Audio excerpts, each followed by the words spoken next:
విరిగిన హృదయము గల వారికి యెహోవా ఆసన్నుడు. కీర్తన 34:18.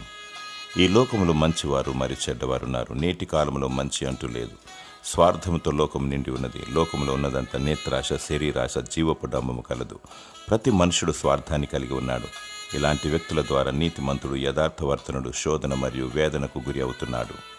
నీవు ఇతరుల ద్వారా కలుగు రకరకాల సమస్యలతో కృంగిపోతున్నావా? కుమిలిపోతున్నావా? అపనిందల పాలై అవమానానికి గురి అవుతున్నావా? అధైర్యపడకు. నీతిమంతుల మొర దేవుడు ఆలకించును. నీ శత్రువును ప్రేమించు, నీ శత్రువును క్షమించు, నీ శత్రువుకై ప్రార్థించు, నీ శత్రువును దీవించు.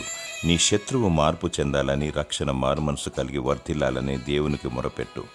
దేవుడు నీ హృదయాన్ని స్వస్థపరచువాడు. ఆయనే నీకు ఆసన్నుడు. ప్రభువైన యేసుక్రీస్తు నీకు తోడయుండి నిన్ను ఆదరించునుగాక. ఆమేన్.